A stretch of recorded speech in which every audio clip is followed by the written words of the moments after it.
ನಮಸ್ತೆ ವೀಕ್ಷಕರೇ, ಈ ದಿನ ಸಾಲದ ಸಮಸ್ಯೆ ನಿವಾರಣೆ ಮಾಡುವ ತಾವರೆ ಮಾಲೆ 108 ಮಣಿಗಳ ವಿಶೇಷತೆಗಳನ್ನು ತಿಳಿಯೋಣ. ಈ ಕಮಲದ ಮಣಿಗಳು ಪ್ರಕೃತಿಯ ಅದ್ಭುತ ಕೊಡುಗೆಗಳಲ್ಲಿ ಒಂದಾಗಿದೆ.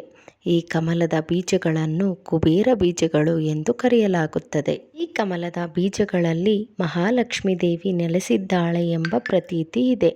ತಾವರೆ ಮಾಲೆಯನ್ನು ಕಮಲಕಟ್ಟಮಾಲ, ಪದ್ಮಮಾಲ, ಲಕ್ಷ್ಮೀದೇವಿ ಅನುಗ್ರಹ ಮಾಲಾ ಎಂದು ಕರೆಯಲಾಗುತ್ತದೆ. ಕೈಯಲ್ಲಿ ಹಣ ನಿಲ್ಲದೆ ಇರುವವರು ತಾವರೆ ಮಾಲೆಯೊಂದಿಗೆ ಜಪ ಮಾಡಿ ಅದನ್ನು ಧರಿಸುವುದರಿಂದ ಸಂಪತ್ತು, ಧನ, ಅಭಿವೃದ್ಧಿ ಪಡೆಯಬಹುದು. ತಾವರೆ ಮಾಲೆ ಹಿಡಿದು ಜಪಿಸುವುದರಿಂದ ಆರ್ಥಿಕ ಬೆಳವಣಿಗೆಯಾಗುತ್ತದೆ ಮತ್ತು ಸಂಪತ್ತು ಹೆಚ್ಚಾಗುತ್ತದೆ. ಸುಖ, ಸಂತೋಷವನ್ನು ತರುತ್ತದೆ. ಮಕ್ಕಳಲ್ಲಿ ಅಭಿವೃದ್ಧಿಯನ್ನು ತರುತ್ತದೆ. ಆರ್ಥಿಕ ಸಮಸ್ಯೆಗಳು ನಿವಾರಣೆಯಾಗುತ್ತದೆ. ಕಮಲದ ಮಣಿ ಧನಾತ್ಮಕ ಶಕ್ತಿಯನ್ನು ಹೊಂದಿದೆ.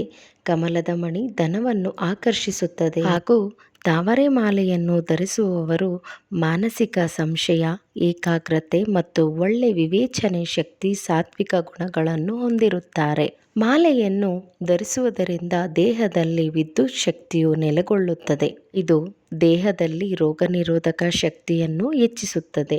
ಕಮಲದ ಮಣಿಗಳನ್ನು ಪೂಜಾ ಮಂದಿರದಲ್ಲಿ ಇಡುವುದರಿಂದ ಧನಗಳಿಕೆ ಹೆಚ್ಚುತ್ತದೆ. ಈ ವಿಡಿಯೋ ಇಷ್ಟವಾದಲ್ಲಿ ಸಬ್ಸ್ಕ್ರೈಬ್ ಆಗಿ ಮತ್ತು ಲೈಕ್ ಮಾಡಿ. ತಾವರೆ ಮಾಲೆಯನ್ನು ಧರಿಸುವವರು ಮಾನಸಿಕ ಸಂಶಯ, ಏಕಾಗ್ರತೆ ಮತ್ತು ಒಳ್ಳೆ ವಿವೇಚನಾ ಶಕ್ತಿ, ಸಾತ್ವಿಕ ಗುಣಗಳನ್ನು ಹೊಂದಿರುತ್ತಾರೆ. ಕೈಯಲ್ಲಿ ಹಣ ನಿಲ್ಲದೆ ಇರುವವರು ತಾವರೆ ಮಾಲೆಯೊಂದಿಗೆ ಜಪ ಮಾಡಿ ಅದನ್ನು ಧರಿಸುವುದರಿಂದ ಸಂಪತ್ತು, ಧನ, ಅಭಿವೃದ್ಧಿ ಪಡೆಯಬಹುದು. ತಾವರೆ ಬೀಜಗಳನ್ನು ಪದ್ಮಕಮಲದ ಬೀಜಗಳು ಎಂದು ಕರೆಯುತ್ತಾರೆ. ಲಕ್ಷ್ಮೀದೇವಿ ಸ್ವರೂಪವಾಗಿರುವ ಕಮಲದ ಬೀಜಗಳನ್ನು ನೈಸರ್ಗಿಕವಾಗಿ ತಯಾರಿಸಲಾಗುತ್ತದೆ. ಧನ್ಯವಾದಗಳು ಸ್ನೇಹಿತರೆ, ಎಲ್ಲರಿಗೂ ಶುಭವಾಗಲಿ.